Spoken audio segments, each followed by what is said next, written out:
Hello, and welcome back to the Goodness Lover Show. Today, we're joined by the authors of the New York Times bestseller, The Plant-Based Athlete.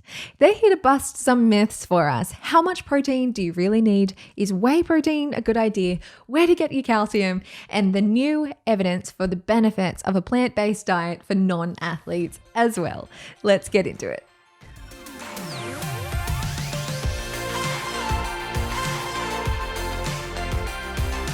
Okay, we are very excited to have Matt Frazier and Robert Cheeke on the show today, who are going to talk to us all things about plant-based nutrition and high performance. So Matt and Robert, welcome to the show. Thank you, Matt. So good to be here. Awesome. Yeah, thanks for having us. So the thing that I found interesting that it's so cross-discipline, right? Whether it's mostly plant-based or vegan, people that are embracing this way for, peak performance. So what we have like Lewis Hamilton in race car driving, for example. We have Serena Williams in tennis and Novak Djokovic. These are people at the top of their game. And Kyle Irving, how do you pronounce that in the US? I get the Australian. Kyrie. What's that, sorry? Kyrie Irving. Yeah, Kyrie that's it. Irving, Australians always butcher some of these names, / me.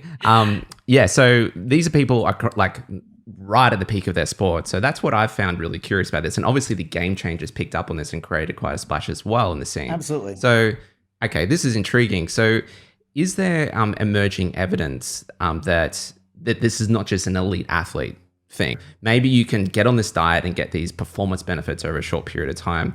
Yeah, absolutely. And really, it's the average athlete or the average active person, I should say, who probably stands the most benefit. Because people who are already elite athletes are already really dialed in with their training, their nutrition. They're only going to have small incremental changes in their success when they alter their diet. And as many have. Carl Lewis, one of the greatest Olympic athletes in history, and so many others have. That's it. It's his birthday today, by the way, Carl Lewis, Cool. 9-time Olympic gold medalist, U.S. Epic runner. Olympic sprinter. But it's really it's people who are just active, in their daily life. Maybe they go on hikes, they go on dog walks, they ride their bike, they are, gardening, they're active in their community. And when they reduce inflammation, when they reduce soreness, when they increase energy, when they can reduce their calorie intake to be a little bit more in line with their calorie expenditure and perhaps even drop a little bit of weight, because most people in the Western world do deal with some excess weight issues. A plant-based diet is really, really helpful with that. And actually, I wanted to linger a little bit more on protein for a minute, just as Matt alluded to, like some of the history of protein. Matt said, the last 100 years or so, it's one of the greatest marketing campaigns in history. I mean, can you imagine this? Something that almost everyone you've ever met in your entire life gets enough of, and sometimes twice as much as they need. Every single person you've met essentially has been convinced they need more of it, that they need more of something that they already get enough of, or they get more than enough of, and that more is better, when that's actually not the truth. That's not the case. And in fact, those of us who exceed our protein intake needs many times are not even active or not even athletes. We're relatively inactive, and we do a lot of sitting, whether it's at the computer, in front of the television, or in front of our screen, iPad or phone, or we have this very much an office type lifestyle. Then we sit at home, and many of us work from home now, and we're still convinced, because of what we see on television or hear on the radio or see on billboards, that we need something with protein in it. We need a water with added protein. We need popcorn with added protein. We need added protein in a shake, even though we're not burning any extra calories. We're not doing any resistance weight training, but we need more protein. So why is that? Well, it comes on the heels of, it starts on the heels of the world wars, when protein was considered the most important nutrient in the world. Food was hard to come by. After the world wars, of whatever it's been now, 80 years or whatever.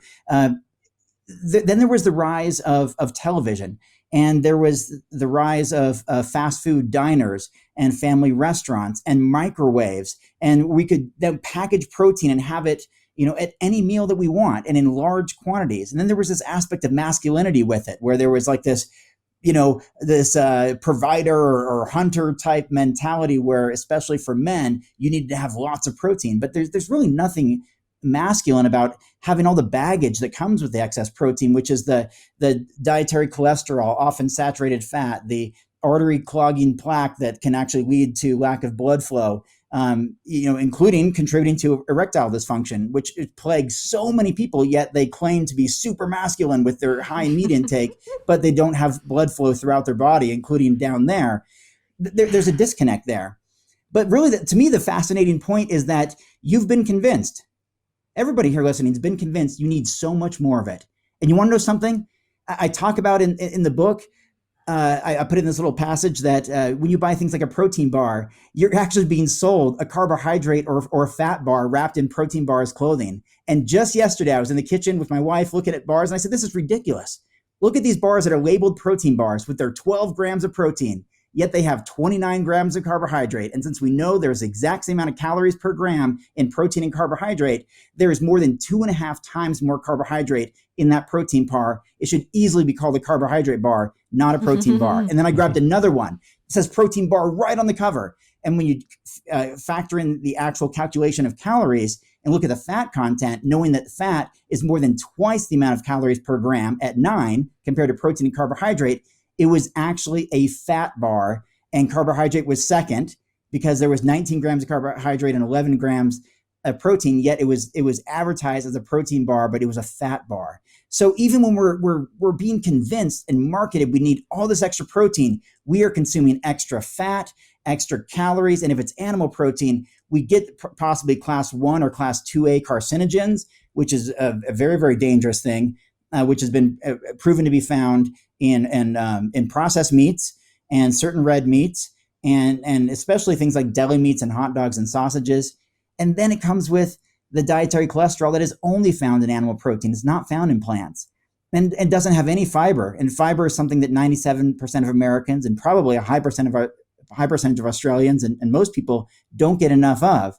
And lastly, there's 64 times more antioxidants in plant foods than in animal foods. And that 1/64th that they do have, they got from, the cows who are eating the grass, and get their antioxidants that way.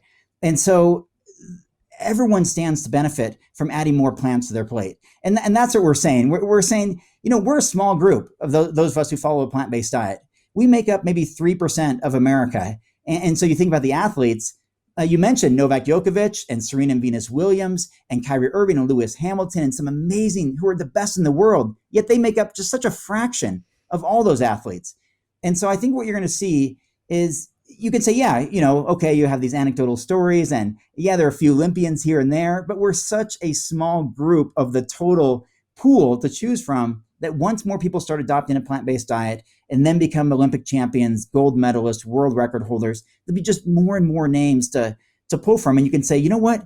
You can have your athletic endeavors, you can achieve them and without any kind of sacrifices or compromises because you can do it all on a plant-based diet. And that's really what the plant-based athlete is really trying to convey here, that we have interviewed over a dozen Olympic athletes. I mean, world record holders.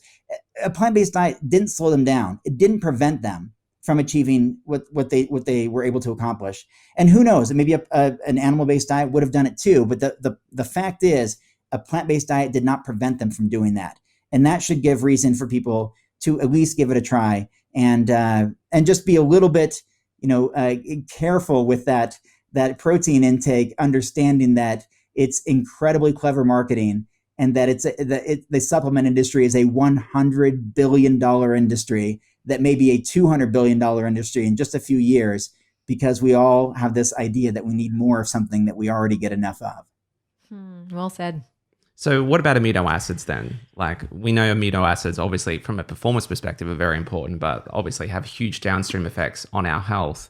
I don't get a complete amino acid profile people might be thinking when I have a salad or something. So I want to recover. How do I get all those amino acids? Yeah, that's one of the big fallacies. And honestly, the person who introduced the complete protein idea, the author, she later came out and completely renounced it and said that like a decade later said that was completely wrong what I wrote. And so like it's really a myth. I mean, it is true, yes, that many animal proteins are complete, that they have all 9 essential amino acids and they provide you that all at one time. And there are fewer complete plant proteins. But the trick is, it doesn't matter. You don't have to get those all in a single meal. you certainly don't have to get them all in a single food. So first of all, you could, if you wanted, combine foods in a given meal, like a lot of people do, but you don't even need to do that. Your body pulls these amino acids. So as long as you're getting all of them throughout the day, or even a couple days, then your body can put those together and form the proteins they need. And, you'll be just fine without ever getting these quote unquote complete proteins. So it's really just a myth. Now it doesn't mean we should completely ignore amino acids. Lysine and leucine are two of the essential amino acids that are a little bit harder to come by on plant-based diets than others. So when people start arguing about quality of proteins, animal versus plant, that sometimes the argument hangs on this particular point. But lysine is one of those. It is known as like the limiting amino acid in a plant-based diet. So people say if you manage to get enough lysine, then you're almost certainly getting enough of the other amino acids and enough protein. Just because if lysine is more rare, and if you're getting it, then you're also almost by default getting all the others. And so it's really, it just comes down to like, if you want to take a protein powder and get it that way, you can, because they're specifically designed usually to provide a decent amount of that. But it's also in plenty of plant-based foods. It's in things like lentils. It's in seitan, it's in tempeh, it's in tofu, it's in quinoa, amaranth, pumpkin seeds. I mean, it's in lots of foods. So if you can just make a small effort to get a handful of those, first of all, those are many of the plant-based main dishes. They're usually often based on some sort of legumes, often lentils, or tofu or tempeh or seitan. I mean, these are the things that we often eat in my house. So, even though lysine is something to think about, it's really not that difficult to get the amount of lysine that you need. And so, yeah, I think amino acids is kind of just sort of a next level scapegoat sort of thing people go to once they hear the protein argument. But I don't think it's anything that would prevent an athlete from achieving what they want, or even a recreational athlete or a person who's just trying to be fit. Certainly the amino acids on a plant-based diet are not going to prevent you from achieving your goals there. Right. Yeah, well said. As long as we're eating a diversity of plants, this protein is not a problem. It's only if you're eating literally one food constantly. So that's great. Well said. Thank you. Matt and I, before the call, we were chatting a little bit about whey protein and how that is so, I guess, synonymous with exercise and bodybuilding. Do you have any thoughts around whey protein?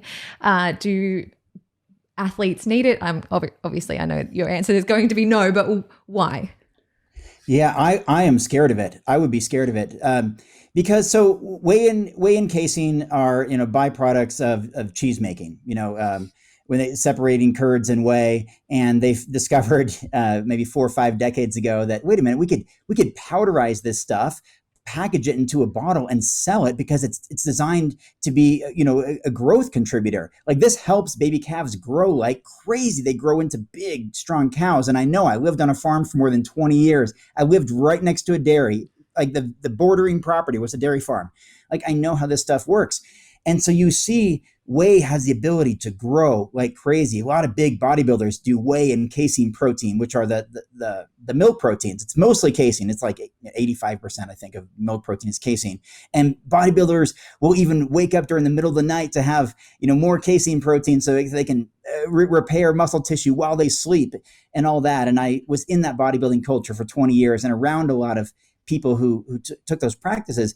But there's a dark side to whey and casein where it has the ability to have this impact on insulin-like growth factor 1. It creates growth, and as shown in the China study and other research, that it can actually contribute to the growth of cancer tumor cells because this stuff grows. That's what it does. It is designed to create growth, and so you'll see. And this is you can even have observational, anecdotal conversations with, for example, a teacher who had students in the 80s or 90s, and they were a little bit different than today's students, where women are developing at age 8 or 9, and boys are growing really big, and dairy consumption, especially with all the additives in dairy these days, all the hormones and other things that are added, make this like this rapid growth fluid.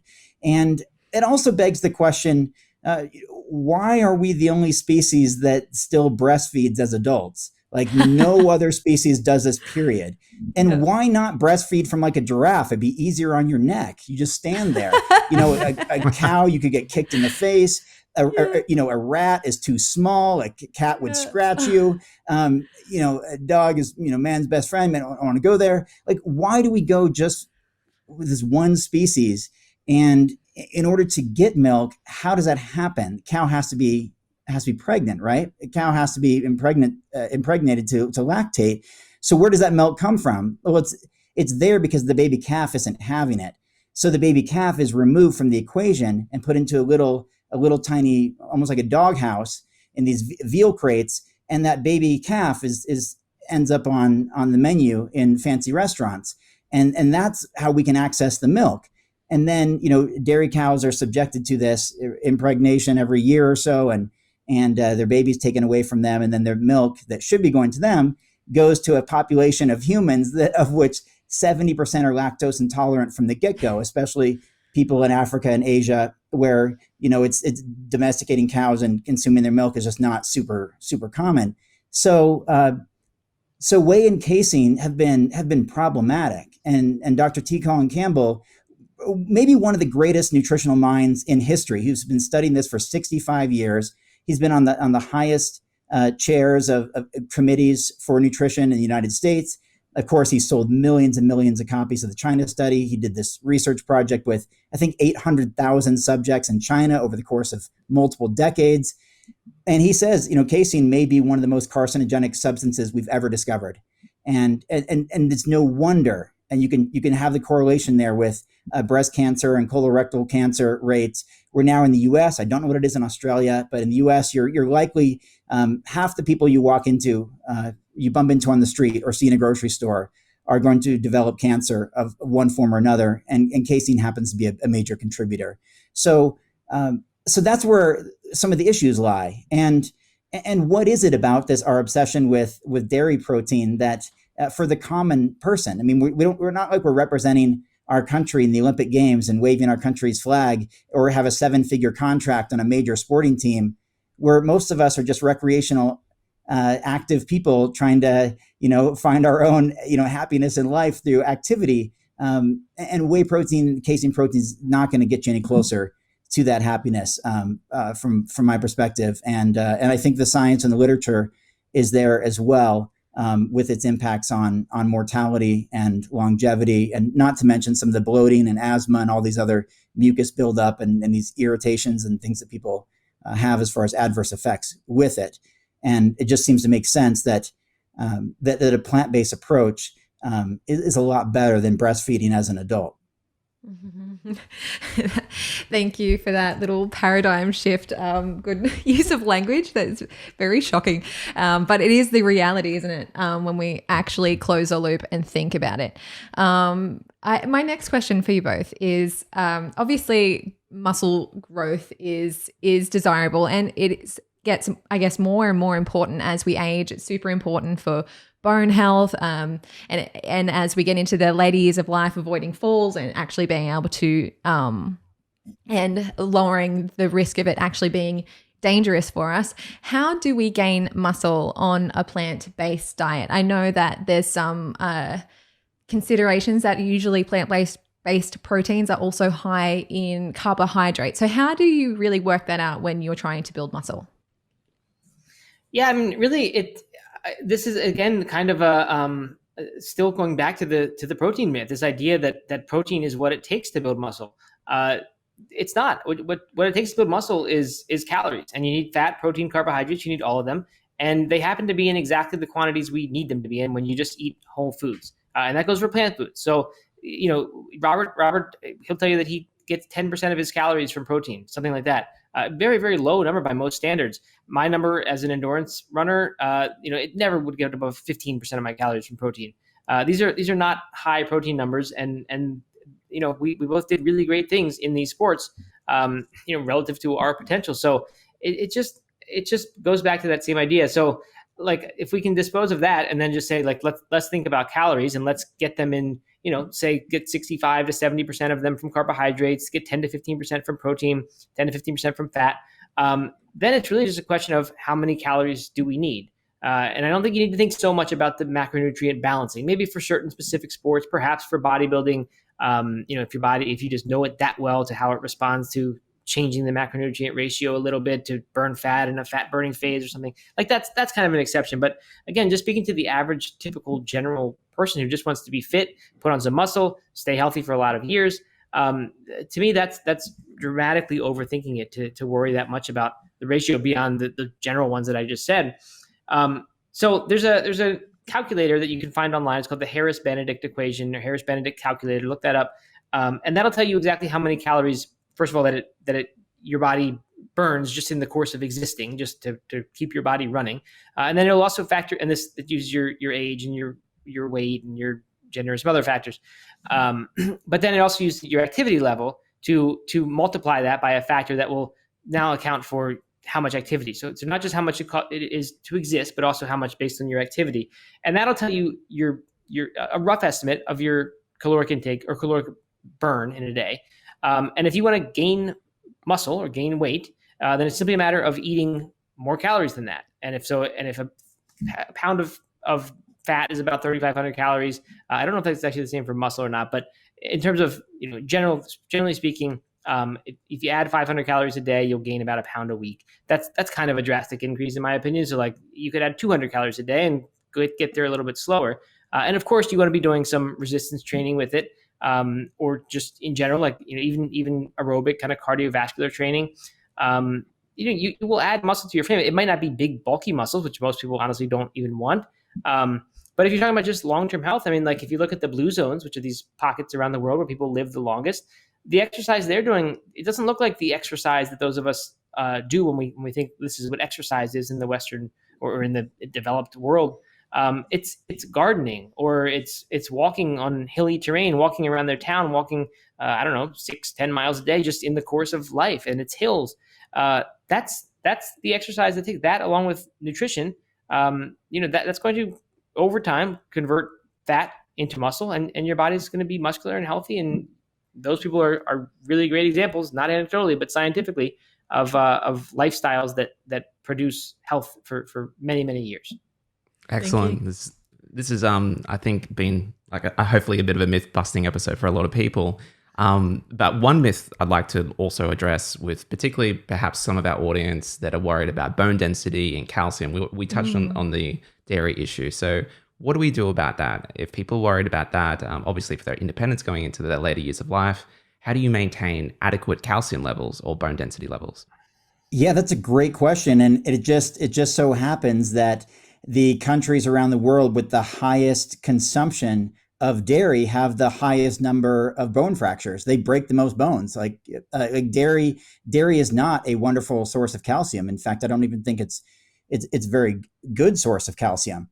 Leafy green vegetables and plenty of other plant-based foods are better sources that can really help keep bones strong. But also, one of the most important things you have to keep in mind is that it's not just nutrition; it's activity is the most important thing. And there's some great doctors, Dr. Dean and Aisha Sherzai. They wrote the Alzheimer's Solution. They're actually considered the top Alzheimer's specialists in the United States. They happen to be plant-based and show a lot of benefits of a plant-based diet on Alzheimer's. But they also show that lower body exercise is, any kind of, leg exercise, hiking, walking, cycling, weight training, all those types of movements are just the greatest contributors to bone density. And things like, we all know someone, right? I mean, my mom was walking the dog and fell and broke her hip. And that was, it took her a while to recover from that. And then it happened to a neighbor, and it happened to a relative. And these are people, my mom included, who consumes a lot of dairy. And it's really not the best thing for our bone, our bone strength. And so eating the dark leafy green vegetables, eating other plant-based sources of calcium, you can just look those up online. It's probably a variety of different legumes or seeds or grains, things like that. And doing exercise, like being active. We have 1,440 minutes every day. What are we doing with our time? And it's been said that you can be someone who goes to the gym an hour every single day, 7 days a week, and still be considered an inactive person if you sit for 14 hours a day, either at work, on the couch, in front of the television, in a chair, in a vehicle, and then you lie down for another 8 hours if you're lucky to get that much sleep. We're just not moving that much. just like Matt said, we're not moving like people in the blue zones regions who are doing outdoor gardening and outdoor farming and outdoor walking instead of hopping in their car to go a mile down the road. And if we can get back to some of that movement, that is where we can really, really reclaim our overall health. And when you do that, you strengthen your lung capacity, you help reduce the risk of injury because your tendons and ligaments and muscles are used to moving up incline and down declines and hills and moving laterally and all of that. Even if you don't play team sports like soccer or basketball where you would do lateral movements, your body, it gets accustomed to that. So when it does have to do those movements, it reduces the risk of injury. It helps enhance your aerobic capacity. It can help enhance your mood by being active. And that's really, I think that's really the goal that we're all trying to achieve here is this, it's this pursuit of, health and happiness and an active lifestyle supported by the most nutrient dense foods on the planet, which happen to be plants, particularly leafy greens and berries, just the highest nutrients per calorie.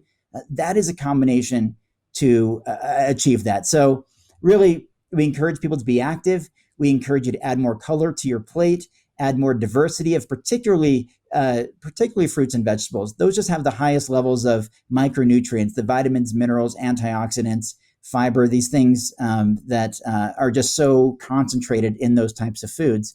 And from there, you can adjust your calorie intake, like Matt said, and you can and that's the thing, you can have control over this. Once you have an idea of your calorie expenditure and then use something like MyFitnessPal or Chronometer to document it, and you know what your calorie intake versus expenditure is, you can burn fat and lose weight. You can stay the same and maintain weight, or you can build muscle. And I'm someone who, I put on 100 pounds. I mean, that's just my story, but I put on 100 pounds from when I became vegan in 1995 as a 120 pound 15-year-old to 220 pounds just 2 months ago before releasing our new book, which I've subsequently lost 13 pounds from the stress of writing the #1 international bestseller and New York Times bestseller. Yeah. It's been incredibly stressful. I joke that who knew our book was so good with weight loss? Who knew it was such an effective weight loss tool? Yeah. I'm literally down 13 pounds. So that's a result of incredible stress of writing one of the most popular books currently in the world right now. But the take home is there. To put more plants on your plate and be as active as possible. And that's even going to inspire me even late into the evening now to go do some exercise tonight. Awesome. Excellent. Have you both got a copy of your book right there? Can you show us? Absolutely. Mine is propping my computer up, but the plant-based that's my beat up athlete. copy from the publisher. Sorry. Awesome. And it's a New York Times bestseller, and 2 copies. Now you're showing off. I've got stacks of them around here. Just quickly curious, I know it's like the plant-based athlete, if you're not an athlete or an elite athlete, would you also get benefit from reading the book? Oh, absolutely. That's who it's designed for. And the stories themselves, I just had a phone call today from someone who said the stories were so inspirational and aspirational. And I talked to another friend today who's not even close to being vegan, not even close to it. And he was excited about what he's learned from the book and what he knows about the book. And it's really designed to be an uplifting resource for anyone who wants to get more mileage out of their active lifestyle. And so it's totally for anybody. And I also want to give a quick shout out, James Newberry. He is 4-time Australia's fittest man. He's plant-based. He's featured in the book. He's got a quote in the book. He's got a recipe in the book. He's got 250,000 followers on Instagram. He's incredibly ripped and shredded. And I just want to give a shout out because he's a local guy. I think he's in Queensland area perhaps, but a 4-time Australia's fittest man as a plant-based guy. It's like stories like that, we don't all expect or aspire to be Olympians or anything like that. But those stories in the book of people overcoming challenges and adopting a plant-based diet and reversing their chronic inflammation and soreness and enhancing their performance and achieving lifelong goals and standing on the Olympic podium or setting a world record or overcoming obesity and end up winning endurance races. Those are just inspirational stories that I think make for, the way my friend described it today, just a really, really enjoyable read. And that's what I hope a lot of people get out of it too. Excellent. So where can you get the book? Can you get it on audiobook as well? Yep, it's available just about anywhere books are sold in the U.S. right now, in North America. But if you're in Australia trying to get it, Book Depository has ships anywhere in the world. You pay a little bit more for it, but they'll ship it to you for free. So you can get it there as well. It is available on Audible. I don't know if that one is available across borders, but yes, it is available there. And you can check the Amazons, your local Amazon or the U.S. Amazon, see if you can get it. Barnes & Noble, Books A Million, lots of local independent stores have it as well. So just about anywhere books are sold, and hopefully soon we'll have deals in place in lots of other territories so that it's not quite so hard to get outside the U.S. And if you're keen to get it in Australia, if you could just request it enough times, we just landed another book deal today in Italy, and we already landed one in Taiwan and in Germany and U.S., Canada, Mexico. And I'm personally hoping Australia or the UK is next. So you can always request it. And if we get enough of those requests, who knows? We might make it happen in the very near future. Oh, congratulations on all those new book deals. That's so exciting. Awesome. And so thank you. And for those that are just like, wow, I want to get ripped, and I also want to run ultra marathon and be inspired every day. Where's the best place to follow you guys on social? Yes. So my stuff is all at nomeatathlete.com. If you want to follow me on Instagram, I'm at nomeatathlete_official or real Matt Frazier. And then Twitter, nomeatathlete, Facebook, nomeatathlete. And then Robert, how about you? Yeah, and I've been running veganbodybuilding.com for almost 20 years now. That's how old school it is. And I think the website reflects that. Got to make some updates every now and then. But veganbodybuilding.com, and on social media, Robert.Cheeke on Instagram, or at Vegan Bodybuilding and Fitness, all one word, on Instagram, at Robert Cheeke on Twitter, and Robert Cheeke and Vegan Bodybuilding and Fitness on Facebook. Oh, wow. So many different platforms. You guys must be very busy trying to maintain all of that.